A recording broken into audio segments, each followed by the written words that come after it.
They say revenge is a dish best served cold. They're wrong. Revenge is best served at precisely 11:47 p.m. on a Saturday night, dressed in a custom Valentino gown, with a glass of Dom Perignon in one hand and signed liquidation papers in the other. But I'm getting ahead of myself. My name is Lauren Mitchell, though soon I'll be going back to Lauren Ross. And this is the story of how I destroyed my husband's empire in less than 12 hours and walked away with everything that mattered. It started 5 years ago. No, that's not right. It started 23 years ago when I met Ethan Mitchell in a Columbia Business School lecture hall.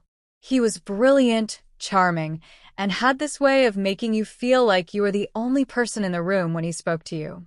We built our first property development together using his family's connections and my architectural designs.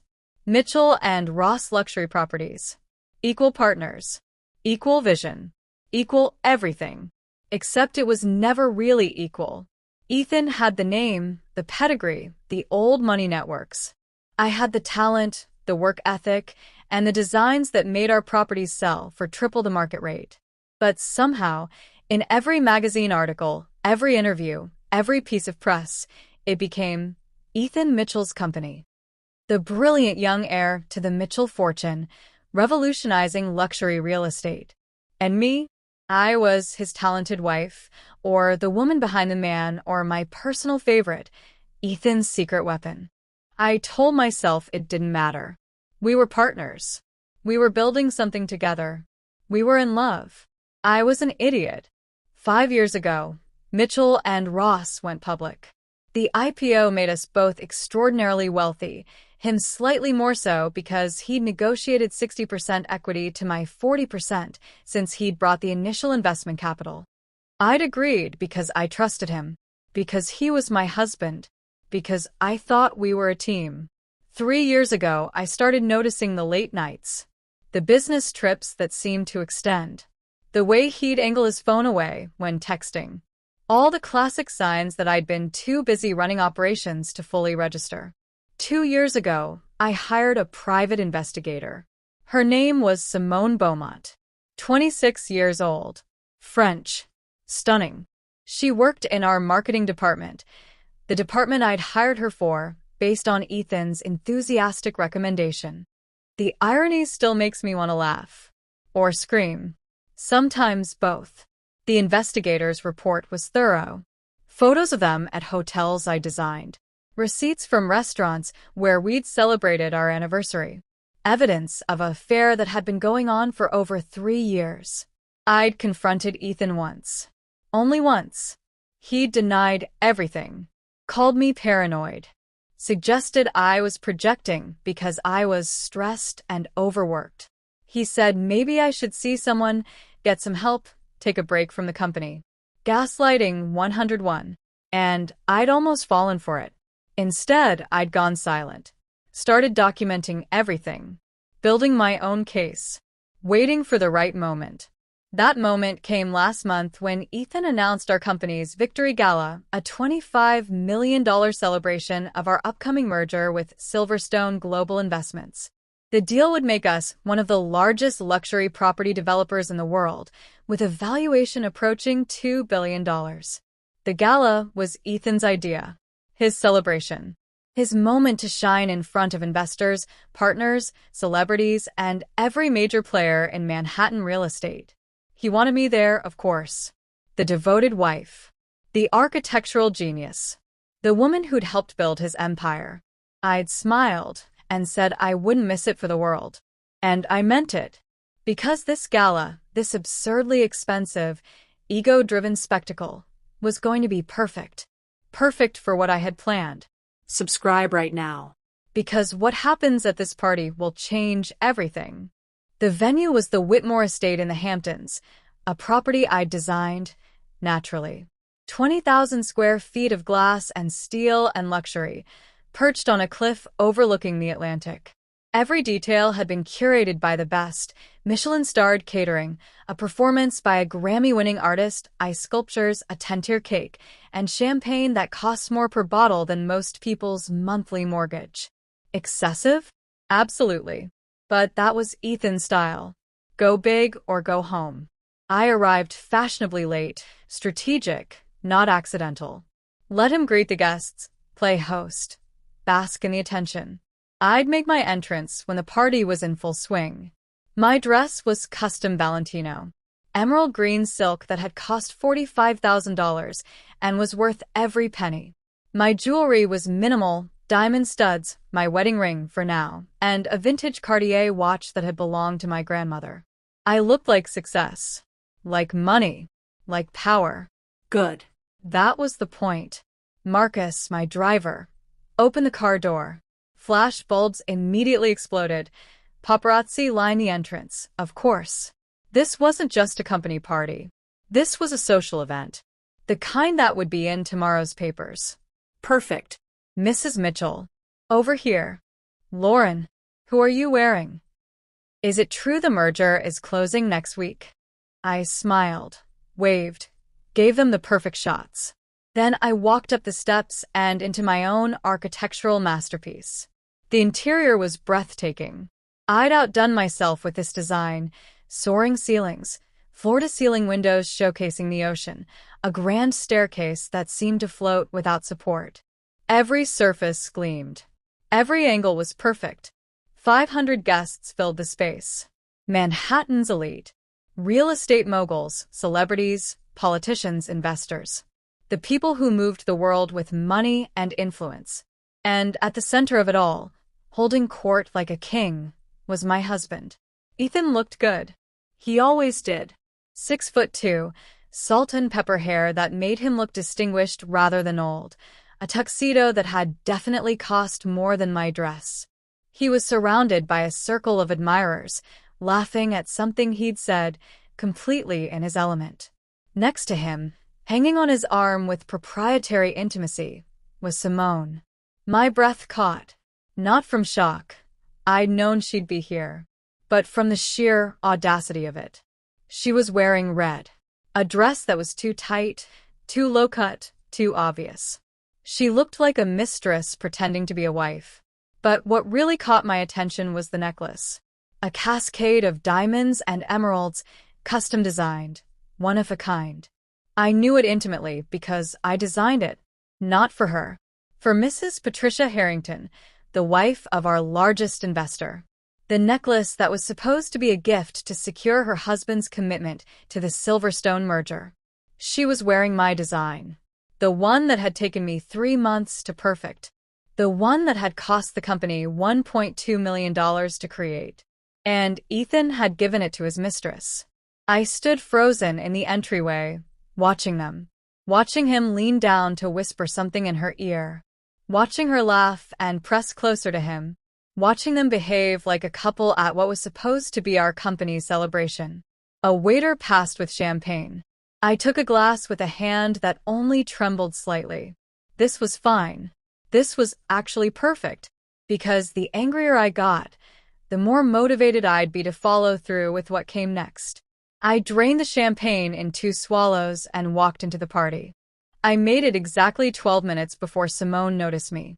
I'd been working the room, greeting investors I'd known for years, accepting congratulations on the merger, playing the role of gracious co-founder. Several people commented that I looked radiant, that success suited me. If only they knew. Lauren. Finally, Ethan's voice carried across the room. He'd spotted me. I turned, smile firmly in place. Hello, darling. Sorry I'm late. Traffic was murder. He came over, kissed my cheek for the cameras obviously. You look beautiful. Have you eaten? The lobster is incredible. I'm sure it is. Everything looks wonderful. I let my gaze sweep the room. You've really outdone yourself.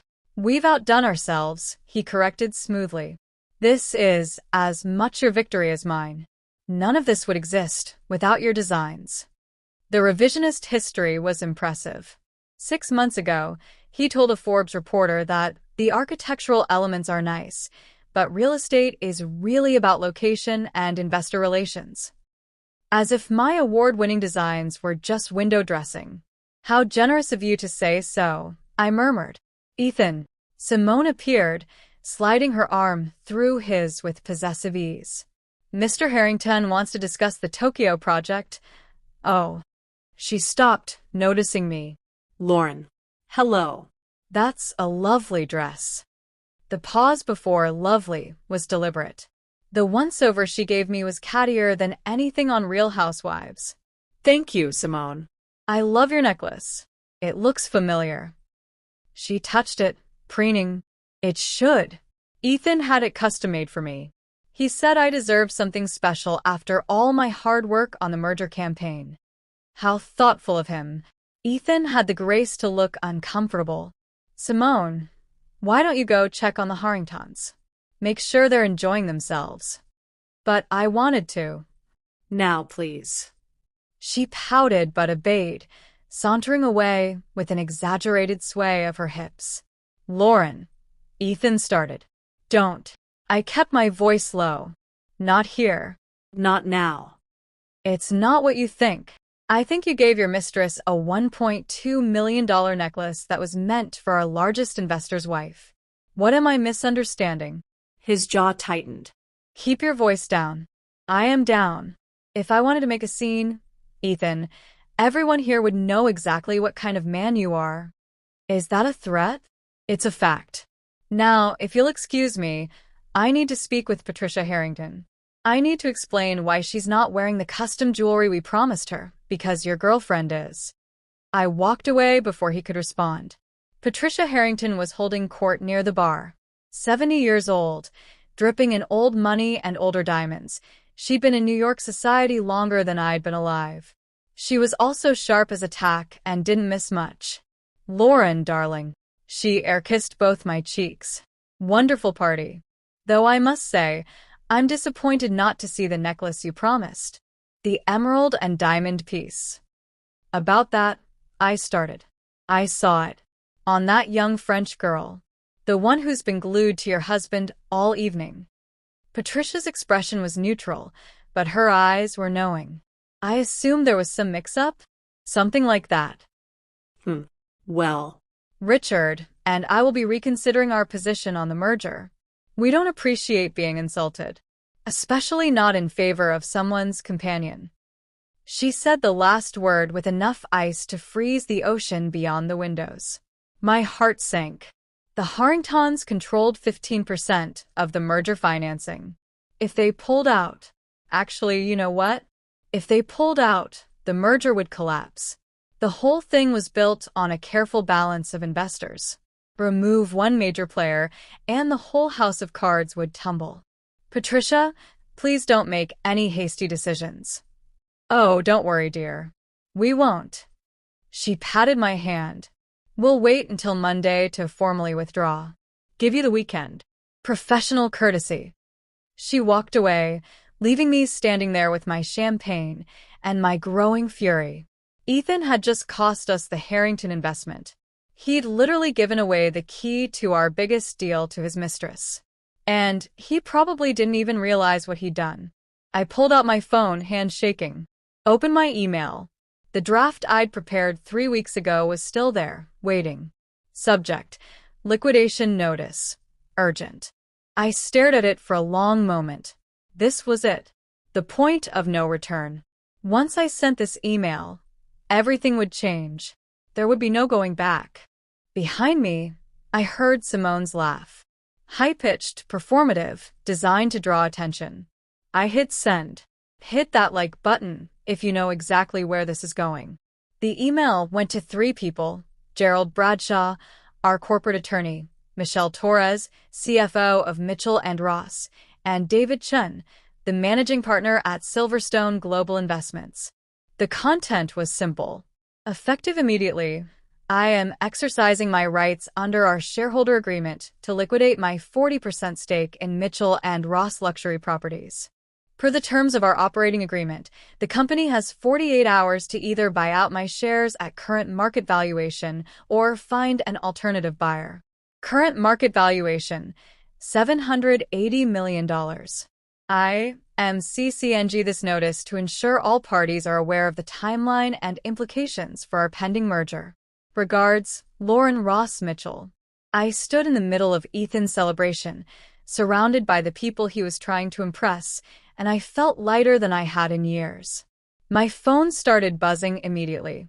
Gerald, are you serious? Call me now. Michelle, Lauren, we need to talk. This will destroy the merger. David Chin, Mrs. Mitchell, I'd like to schedule an emergency call first thing Monday morning. I ignored them all. I'd deal with the fallout later. Right now, I had a party to enjoy. I made my way through the crowd, accepting compliments, making small talk, all while watching Ethan from the corner of my eye. He was still playing host, still working the room, completely unaware that his empire had just started crumbling beneath his feet. It would take a few hours for the emails to really sink in, for people to check their phones, read the message, understand the implications. Corporate attorney types weren't usually on their phones at parties, but when they saw that subject line, they'd read it immediately. I gave it until midnight. At 11:47 p.m., I was standing on the terrace overlooking the ocean when Gerald found me. Lauren. We need to talk. Right now. Hello, Gerald. Enjoying the party. Don't play games. What the hell are you doing? Exercising my contractual rights. It's all perfectly legal. You wrote the shareholder agreement yourself, remember? Legal, yes. Insane, also yes. You realize this kills the Silverstone merger? The deal requires unanimous board approval. If you're out, the ownership structure changes. We'd have to restart the entire due diligence process. I'm aware. And you realize this bankrupts the company? We don't have $780 million in liquid assets. We'd have to borrow, which would sink our credit rating, which means the banks would call in our existing development loans, which means... I understand business, Gerald. I've been CFO in everything but title for the last 10 years. Then why? I turned to face him. Did you know Ethan gave a $1.2 million necklace, a piece I designed for Patricia Harrington, to his mistress? Gerald's face went pale. He didn't. He did. She's wearing it right now. Patricia noticed. The Harringtons are pulling their investment Monday morning. So the merger was already dead, Gerald. I'm just making sure I get out before Ethan drags me down with him. Jesus Christ. He ran a hand through his hair. The board is going to lose their minds. Probably. How long before Ethan finds out? I'd say about 30 seconds. Michelle just went to get him. Perfect timing. I walked back inside just as Michelle was pulling Ethan away from a conversation with a famous actor. His expression shifted from annoyed to confused to absolutely furious as she whispered in his ear. His eyes found mine across the room. I raised my champagne glass in a subtle toast. He started pushing through the crowd toward me, Michelle and Gerald scrambling to keep up. Lauren. His voice was deadly quiet. We need to talk. Now. Privately. I don't think we have anything private left to discuss, Ethan. You've made everything quite public. I gestured to Simone, who was showing off her necklace to a group of women. Not here. Yes, here. You wanted this party. You wanted everyone to see your success. So let them see all of it. You're making a mistake. Am I? Let's see. I'm liquidating my 40% stake in a company that's about to lose its major merger and its largest investor. Seems pretty smart to me. His face was turning red. You can't do this. I can. And I did. Check your email. He pulled out his phone. Read the message. His expression went from angry to absolutely apoplectic. You vindictive bitch. Several heads turned. Careful, Ethan. We're in public. Wouldn't want people to see the real you. This destroys everything we built. No. This destroys everything I built. Everything you put your name on and took credit for. Every design, every innovation, every detail that made Mitchell and Ross successful. That was me. You just shook hands and smiled for cameras. That's not true, isn't it? Name one property we've developed that wasn't my design. One. I'll wait. He couldn't. Because every single Mitchell and Ross property featured my architectural work. My vision. My talent. This is about Simone, he said finally. You're throwing away billions of dollars because you're jealous. This has nothing to do with Simone. This has to do with you giving her a necklace meant for our most important investor. This has to do with you humiliating me at your own party. This has to do with you taking credit for my work for the last decade. Simone is just the catalyst. I'll fight this. Please do. The shareholder agreement is ironclad. I have 48 hours to liquidate. You have 48 hours to come up with $780 million. Good luck. I started to walk away. Lauren, wait. I stopped. Please. We can fix this. We can figure something out. Just don't do this. Don't destroy everything. I looked at him. Really looked at him. The man I'd loved for 23 years. The man I'd built an empire beside. The man who'd been cheating on me for 3 years and had just given his mistress jewelry meant for someone else. It's already done, Ethan. I sent the papers 3 hours ago. My lawyers are filing the liquidation notice Monday morning. By the time your hangover clears, I'll be $780 million richer, and you'll be explaining to Silverstone why the merger fell apart. The Harringtons are pulling out Monday. Patricia told me herself. So, even if you somehow convince me to stay, which you won't, the deal is dead. I leaned closer, dropping my voice so only he could hear. You should have appreciated what you had, Ethan. You should have treated me like a partner instead of an asset. You should have been faithful. But you weren't. So now you get to watch me walk away with everything that mattered. I straightened, smiled for the cameras that were definitely now pointed our way, and walked out of the party. Behind me, I heard Gerald saying, Ethan, we need to call an emergency board meeting. Now. I didn't look back. Subscribe now. Because the next 48 hours are going to be spectacular. I drove back to Manhattan that night. Didn't go home. Ethan would eventually show up there, and I didn't want to deal with him. Instead, I checked into the peninsula under my maiden name, ordered room service, Turned off my phone, and slept better than I had in 3 years. The next morning, I turned my phone back on to exactly 147 missed calls and 283 text messages. Ethan had called 47 times. Then Gerald. Then Michelle. Then various board members I'd never even spoken to personally before. The texts were a mix of panic, anger, and desperate negotiation attempts. Ethan, we need to talk. now. Ethan, you're making a huge mistake. Ethan, I'll give you anything. Name your price. Ethan, this is insane. Call me. Ethan, I'm sorry about Simone. I'll end it. Please don't do this. Gerald, the board is meeting in emergency session. You need to be there.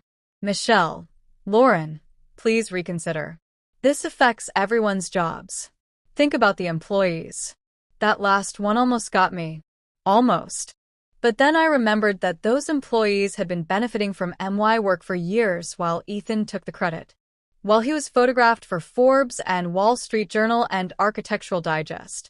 While I was mentioned in passing as his wife or contributing designer. My phone rang. Unknown number. Curious, I answered. Mrs. Mitchell? This is Sarah Chen from the Wall Street Journal. I'm working on a story about your liquidation of Mitchell and Ross. Do you have any comment? How did you get this number? I have my sources. Can you confirm that you're selling your 40% stake? No comment. Is it true the Silverstone merger is collapsing? No comment. Sources tell us your husband has been having an affair with a company employee. Is that the reason for the liquidation? I paused. Who told you that? I can't reveal my sources. But is it true? It wasn't Gerald. He'd never leaked to press. Michelle wouldn't either. Which meant someone at the party had been talking. Probably multiple someones. Here's what I'll tell you, I said slowly. I am exercising my legal right to liquidate my stake in a company I co-founded. My personal life is personal. But if you're writing about Mitchell and Ross, you should know that every single property they've ever developed was designed by me. Every architectural innovation, Every detail that made us successful, that was my work. I think it's time that got recognized. So, this is about getting credit for your contributions? This is about taking control of my own value instead of letting someone else profit from it. That's a great quote. Can I use it? Yes. And Ms. Chin? If you want the real story of Mitchell and Ross, look at who actually designed the buildings, who actually innovated, who actually built the empire. Then ask yourself who got credit for it. I will. Thank you, Mrs. Mitchell. After I hung up, I felt a strange sense of peace. For 10 years, I'd stayed quiet. Let Ethan be the face of the company. Told myself it didn't matter because we were partners. But it did matter. And now, finally, I was going to get the recognition I'd earned. My phone rang again. Ethan.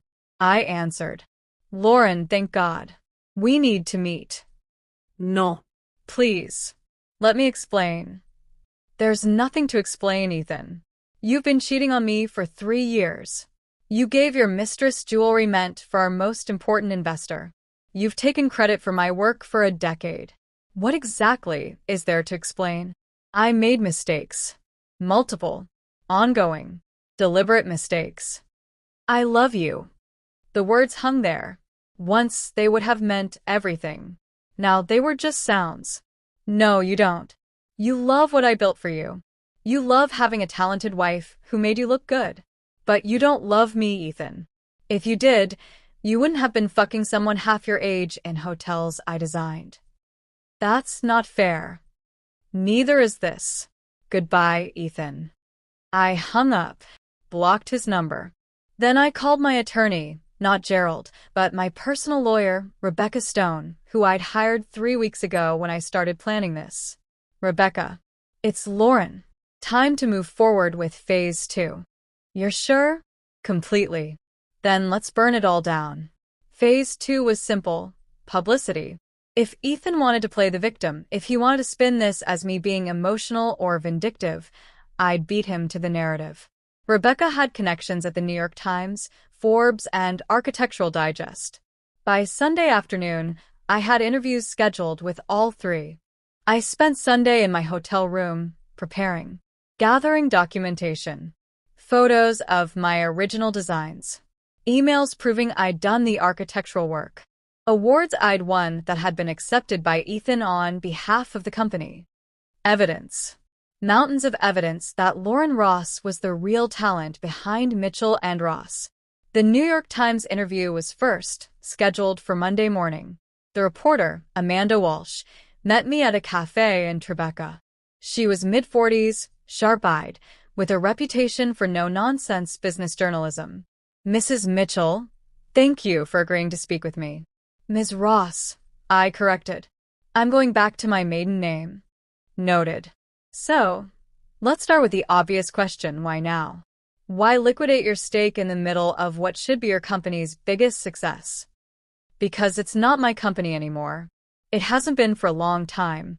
Mitchell and Ross was supposed to be a partnership, equal partners with equal say. But somewhere along the way, it became Ethan Mitchell's company, and I became the silent contributor. The woman behind the man. The wife who also happened to design all the buildings. I pulled out my portfolio. This is the Whitmore estate. My design. This is the Greenwich Tower development. Mine. The Miami Beach luxury condos. Mine. The Soho conversion project. Mine. Every single property Mitchell and Ross has developed in 23 years features my architectural work. But if you read any article about the company, it's Ethan Mitchell's vision. Ethan Mitchell's innovation. I'm mentioned, if at all, as his wife. Amanda was taking notes rapidly. So, this is about recognition? This is about value. Ethan has been profiting from my work for decades while positioning himself as the genius. The reality is I built that company. He just put his name on it. He's been quoted as saying you're acting emotionally, that this is a response to marital problems. I smiled. Of course he is. When a man makes a business decision, it's strategy. When a woman does, it's emotion. Let me be clear, This is the most rational decision I've made in years. I'm extracting myself from a business relationship with someone I can no longer trust before he destroys everything we built. The Silverstone merger was already collapsing. The Harrington family, who controlled 15% of the financing, pulled out after Ethan gave a $1.2 million custom necklace, meant for Mrs. Harrington, to his mistress instead. Amanda's pen stopped moving. His mistress? Simone Beaumont. Company employee. They've been having an affair for 3 years. He gave her jewelry meant to secure our largest investor's commitment. The merger was dead before I liquidated. I'm just making sure I get out while there's still value to extract. Do you have proof of the affair? I pulled out a folder. 3 years' worth. Photos, emails, hotel receipts, testimony from a private investigator. I'm not making accusations, Amanda. I'm stating facts. She looked through the documents, her expression growing more stunned by the page. Ms. Ross, this is explosive. It's also true. And I'm tired of protecting a man who's been taking credit for my work while betraying me personally. What happens now? Now?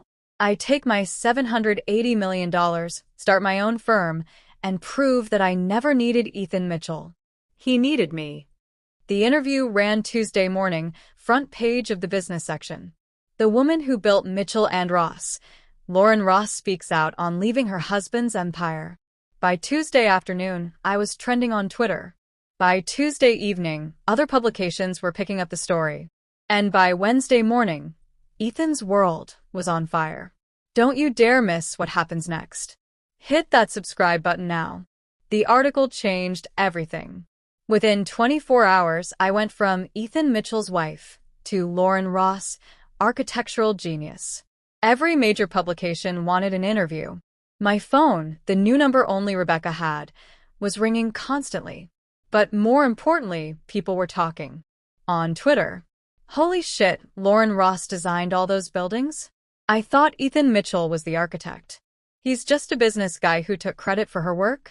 Imagine building an empire and watching your husband take all the credit. Then finding out he's cheating. Then watching him give your custom jewelry to his mistress. Lauren Ross is my new hero.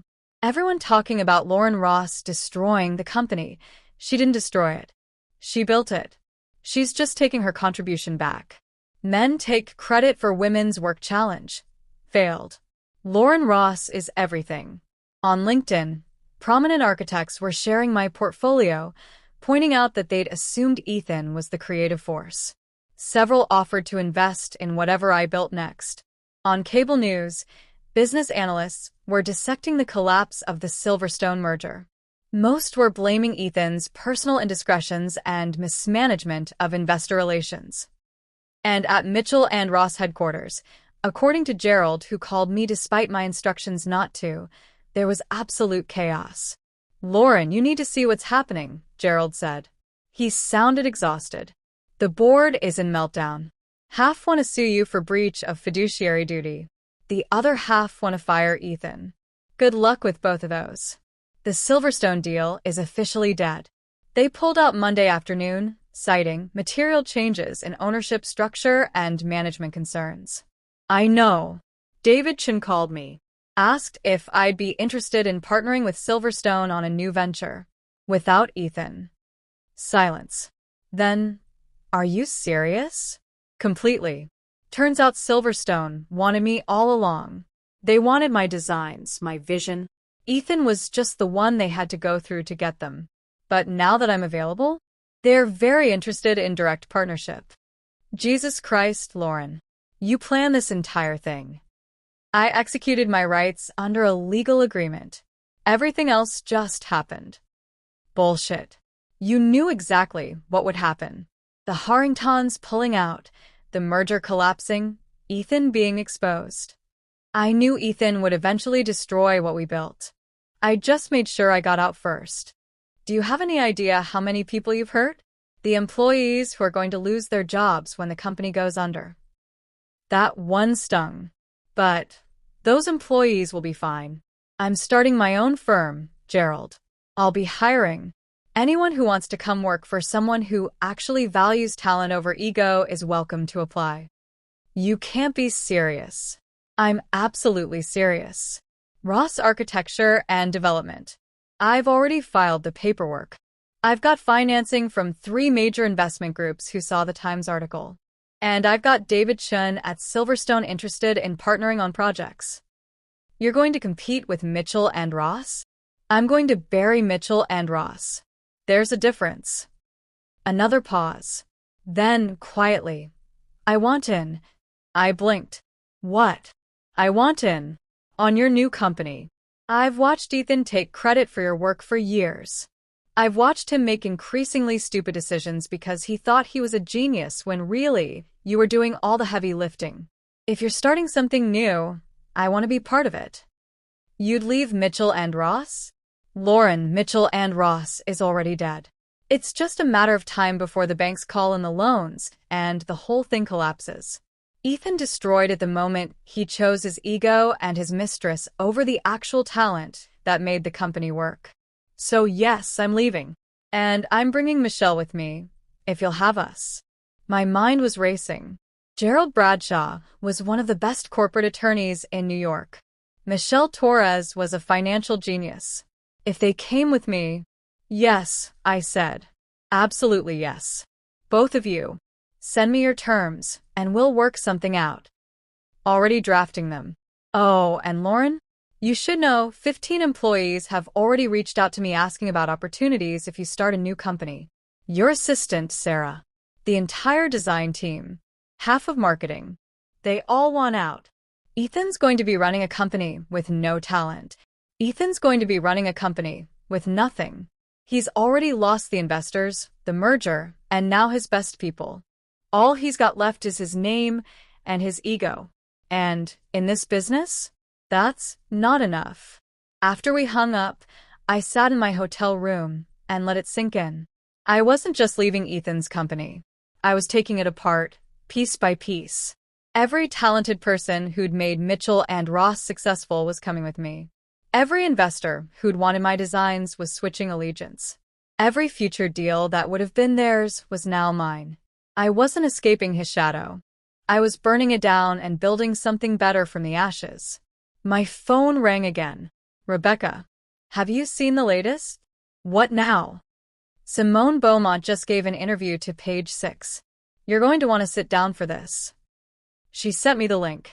I opened it, read the headline. Ethan Mitchell's mistress speaks. He promised to leave her. I read the article with growing disbelief.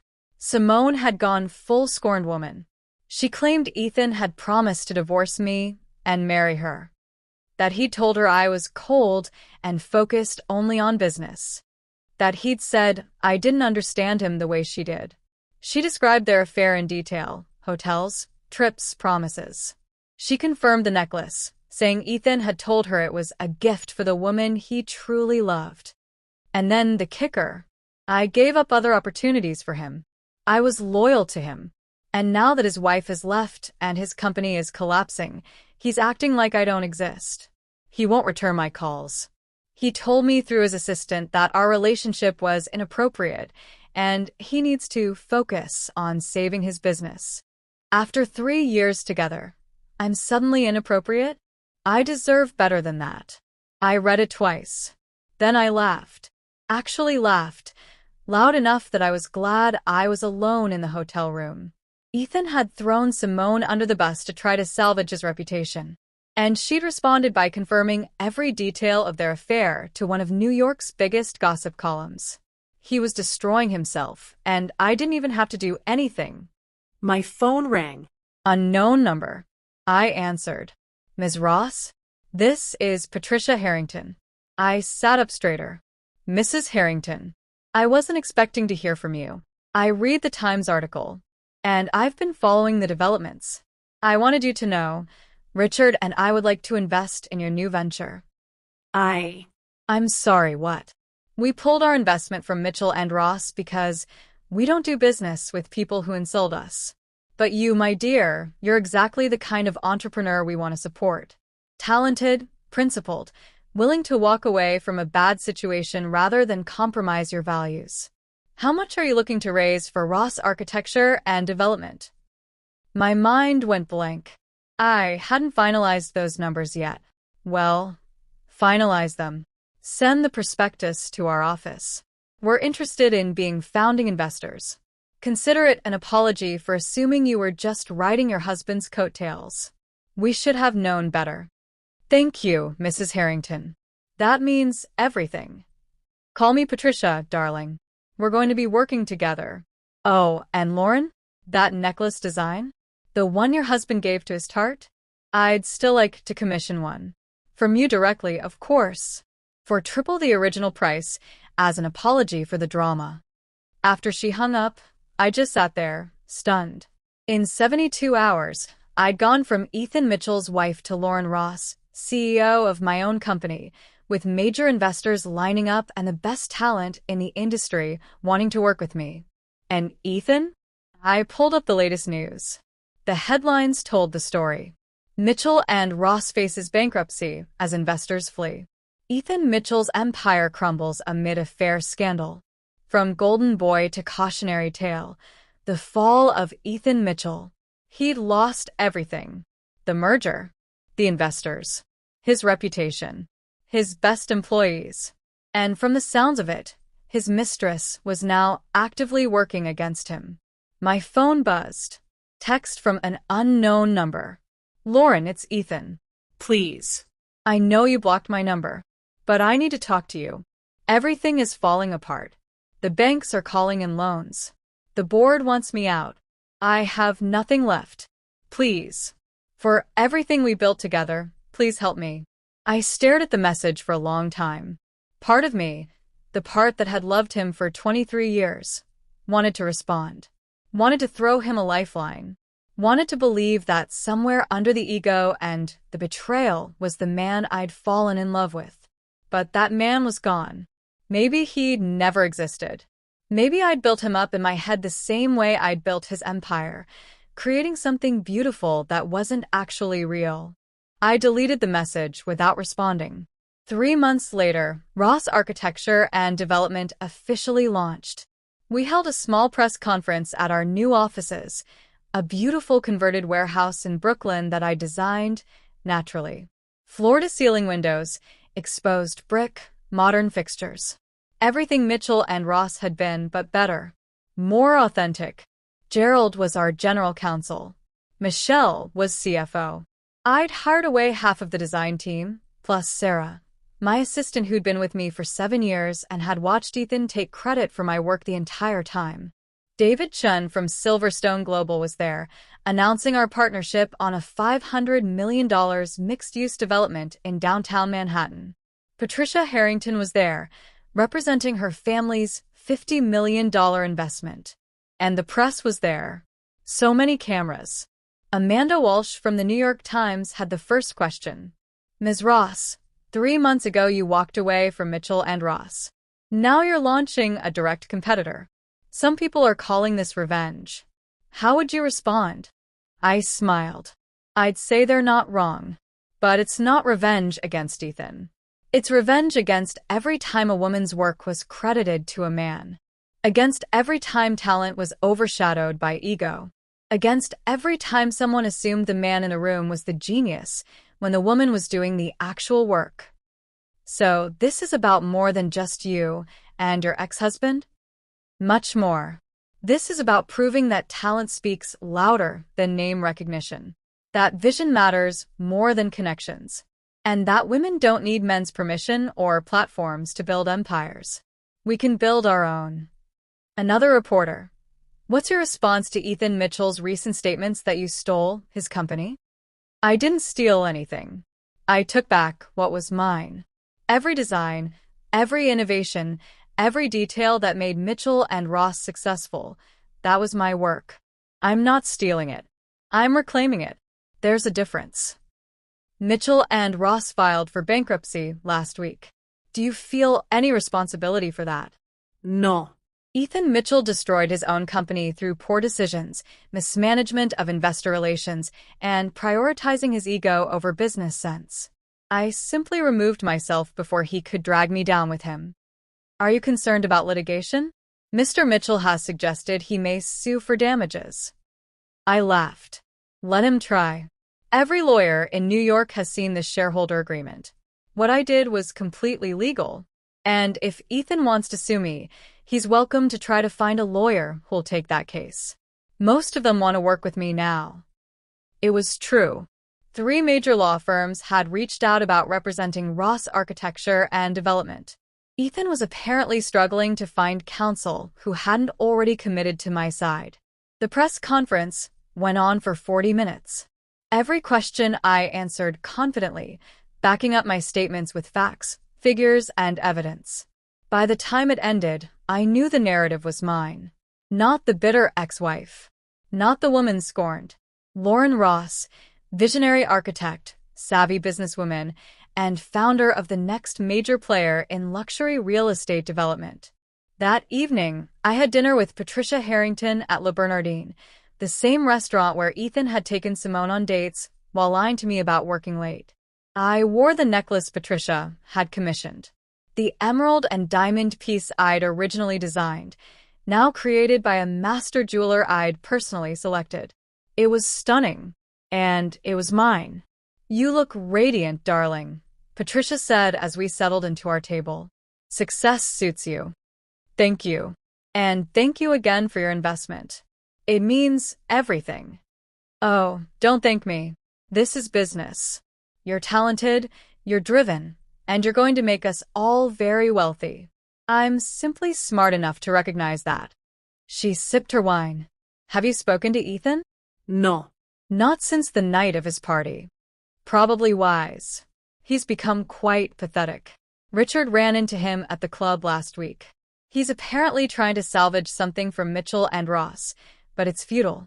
The banks own everything now. He's personally bankrupt, leveraged his personal assets to try to save the company. Didn't work. I felt a small pang. Just small. And Simone? Oh, she's gone. Fled back to France the day after that Page 6 article. Smart girl, really. She saw which way the wind was blowing and got out. Can't say I blame her. So Ethan's alone. Completely. His mother won't even take his calls. Apparently, she's furious about the scandal. The Mitchell name has always been important to her. She views his behavior as embarrassing the family. I twirled my wine glass. I should feel something. Satisfaction, maybe. Or vindication. But I mostly just feel empty. That's because revenge isn't actually satisfying, dear. Oh, it's necessary sometimes. And you were absolutely right to do what you did. But at the end of the day, destroying someone else doesn't fill the holes they left. Then what does? Building something new. Which is exactly what you're doing. You took everything he destroyed and created something better. That's not revenge. That's resurrection. And that's much more powerful. We talked business for the rest of dinner. Upcoming projects, expansion plans, potential partnerships. By the time dessert arrived, we'd sketched out a 5-year growth strategy that would make Ross Architecture and Development one of the top firms in the country. As I left the restaurant, I saw him, Ethan, standing across the street, just watching. He looked terrible. Thinner, older, wearing a suit that didn't quite fit right anymore. Probably couldn't afford tailoring now that his credit cards were maxed and his accounts frozen. Our eyes met. He started to cross the street toward me, but Patricia's driver was already opening the car door. I slid inside, without acknowledging him. As we pulled away, I caught one last glimpse of him standing on the sidewalk, looking lost. I should have felt triumphant, vindicated, powerful. Instead, I felt tired. You all right, Ms. Ross? The driver asked. Yes. Just ready to go home. Home was a new penthouse in Tribeca. I'd bought it with the first installment of my liquidation payment. $200 million had cleared last week, with the rest coming in structured payments over the next 2 years. It was beautiful. Modern. Meaning. Every detail selected by me, designed by me, paid for with money I'd earned. No memories of Ethan. No ghosts of who we'd been. Just me and my future. I poured a glass of wine and stood at the floor-to-ceiling windows, looking out over the city I was about to reshape. My phone buzzed. Email from David Chin. Lauren just finalized the partnership terms. Silverstone is committing $2 billion to fund Ross architecture and development projects over the next 5 years. You're about to become one of the most powerful developers in New York. Congratulations. You earned this. David. $2 billion. 5 years. Unlimited potential. I'd done it. I'd taken the ashes of my marriage and built something greater than I'd ever had with Ethan. My phone buzzed again. Text from Gerald. Ethan just contacted me. He wants to meet with you. Says he needs closure. What do you want me to tell him? I thought about it for a long moment. Then I typed. Tell him I already have closure. Tell him to move on. Are you sure? Completely. I have nothing left to say to him. Understood. For what it's worth, Lauren, I'm proud of you. What you did took incredible courage. Thank you, Gerald. See you Monday. I turned off my phone and returned to my window. The city glittered below me, full of possibilities. Buildings I would design. Projects I would lead. An empire I would build, this time in my own name. Ethan Mitchell had taken credit for my work for 23 years. But Lauren Ross? She was just getting started. Subscribe now for the final chapter. Because this story has one more twist you won't see coming. 1 year later, Ross Architecture and Development had just been named one of Fast Company's most innovative companies. I was on the cover of Forbes with the headline, Lauren Ross, the architect who built her empire twice. We'd completed 3 major projects, had 6 more in development, employed over 200 people, and were on track to do $1.5 billion in revenue. Everything I'd imagined when I walked out of that party had come true. And more. I'd also finalized my divorce. It took longer than expected. Ethan had contested everything, tried to claim he was entitled to half of my new company, tried to argue that I'd used marital assets to start it. His lawyers had been laughed out of court. I'd built Ross Architecture and Development with my liquidation money I was legally entitled to, money I'd earned. The judge had been unequivocal. Ethan had no claim to anything I'd created after leaving Mitchell and Ross. The final divorce decree had arrived last month. I was officially Lauren Ross again. No hyphen. No Mitchell. Just me. I should have been celebrating. And I was. But there was one piece of unfinished business. Ethan had been trying to reach me for months. Through lawyers, through Gerald, through my assistant. Always the same message, he needed to talk to me. He needed closure. He needed to apologize. I'd ignored every attempt. But today, looking at the Forbes cover with my face on it, I decided it was time. Not for him. For me. I needed to look him in the eye one last time and confirm what I already knew. I'd made the right choice. I had Gerald arrange a meeting. Neutral location. A conference room at his office. 1 hour. No lawyers present, just the 2 of us. Ethan arrived exactly on time. He looked better than he had outside Le Bernardin, but not by much. He'd lost weight. His hair had more gray. His clothes were nice, but not custom anymore. The markers of his former wealth had faded. Lauren. He stood when I entered. Thank you for agreeing to meet with me. I have an hour. Let's make it count. We sat across from each other at the conference table. It felt like a negotiation. I suppose it was.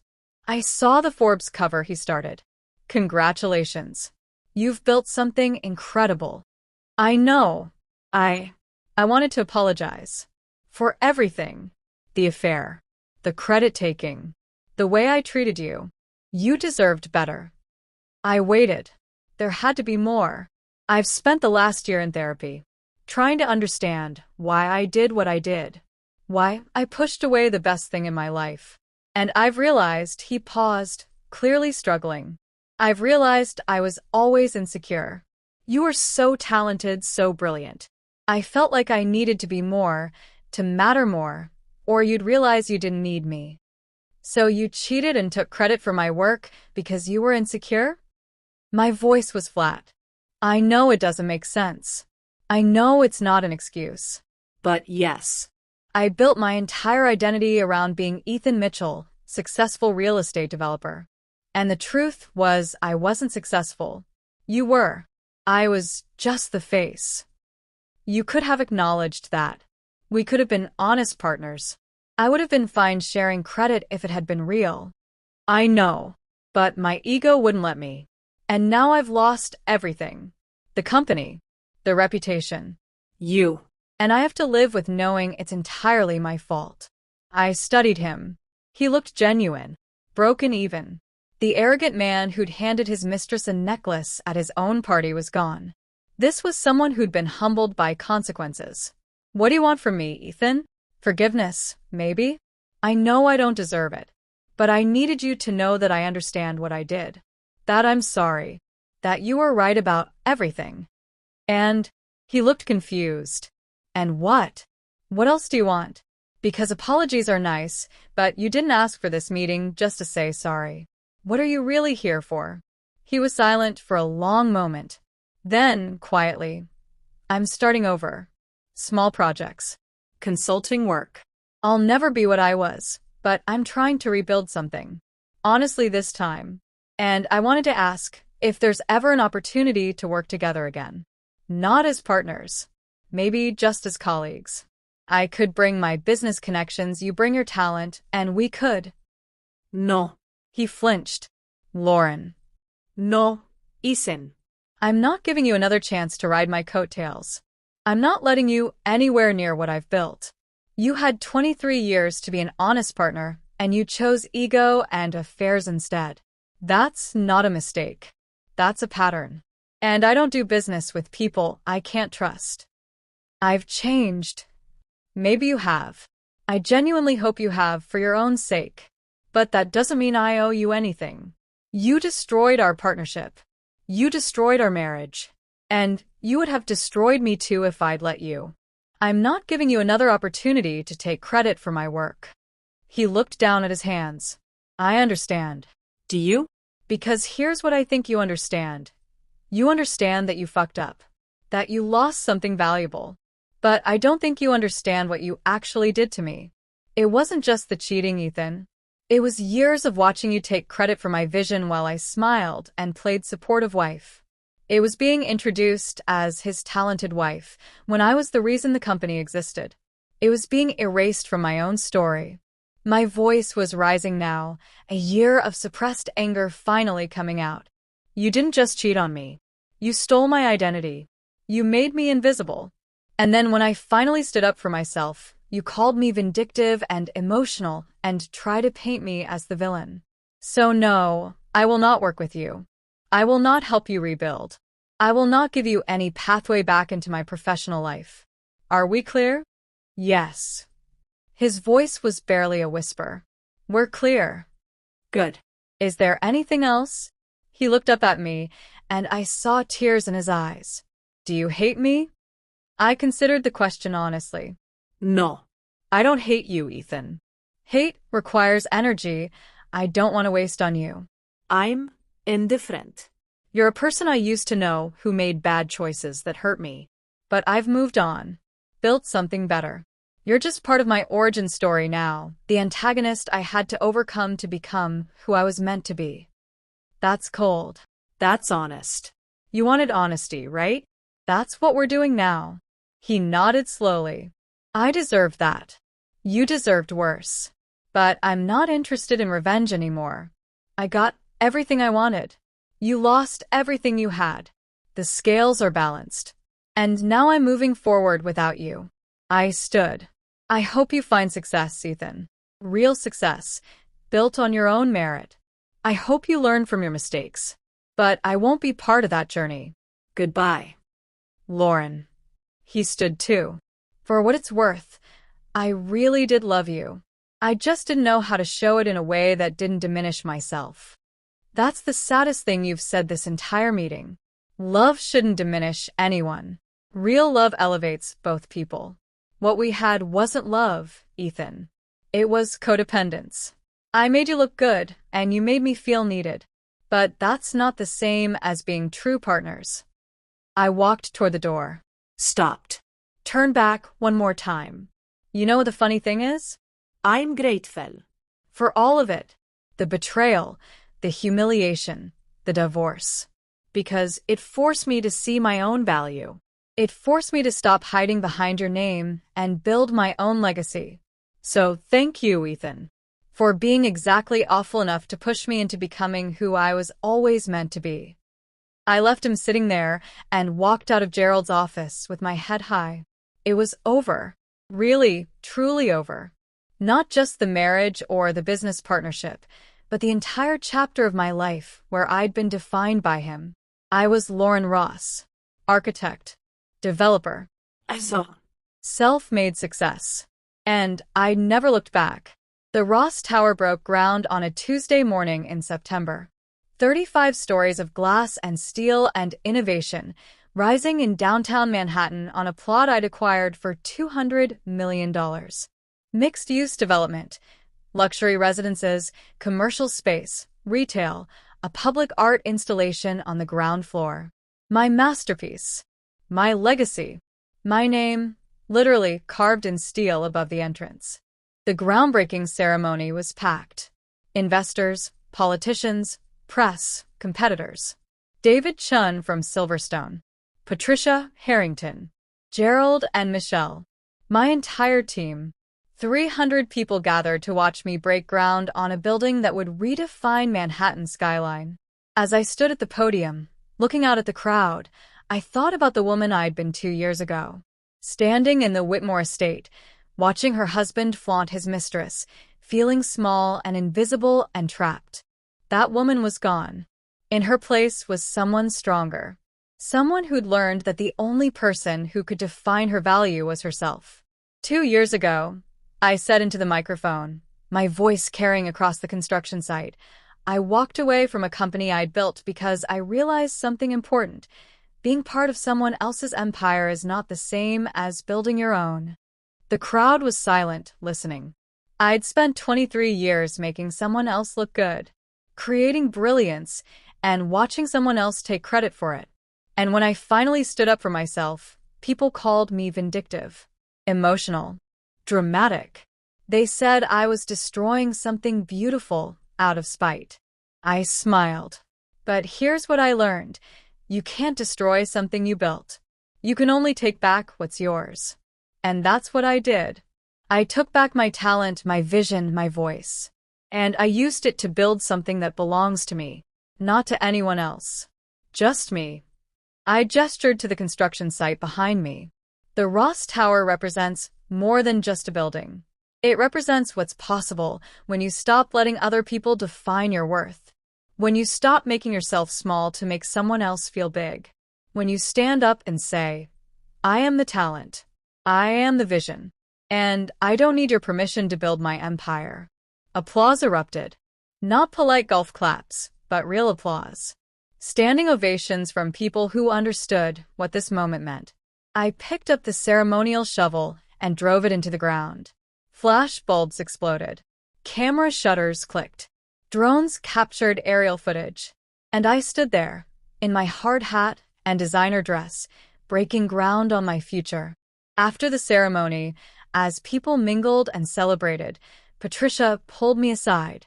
You know he's here, don't you? I frowned. Who? Ethan.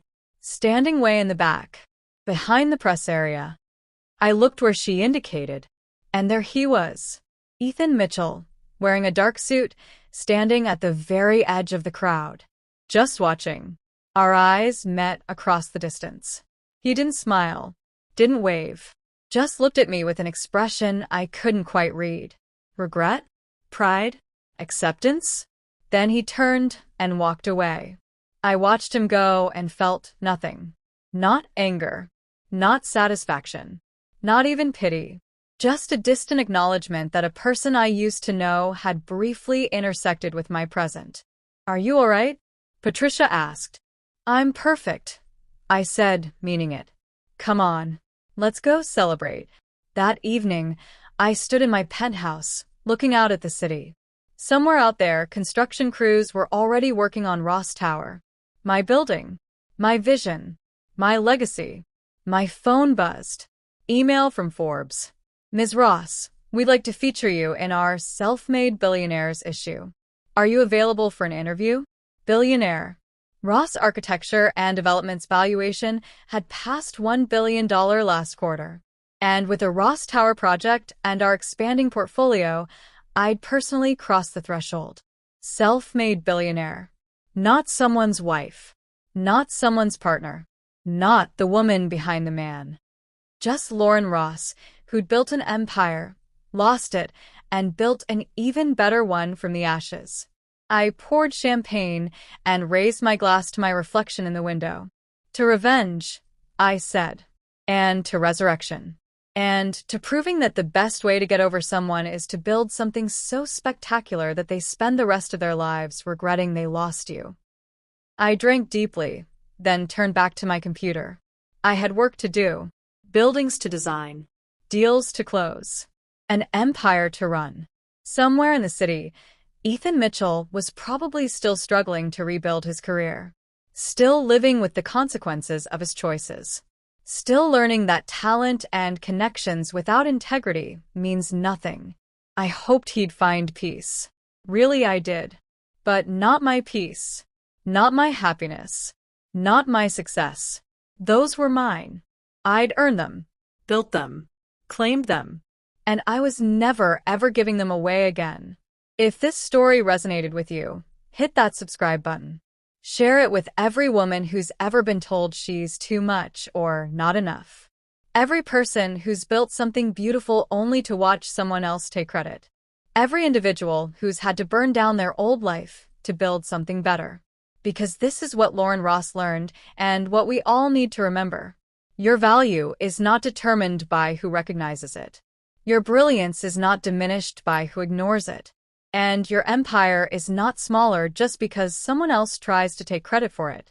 Stand up. Speak up. Take up space. And if someone tries to make you small, walk away and build something so magnificent that the entire world has no choice but to see your name on it. This is Lauren Ross's story, but it can be yours too. Now go build your empire. The world is waiting.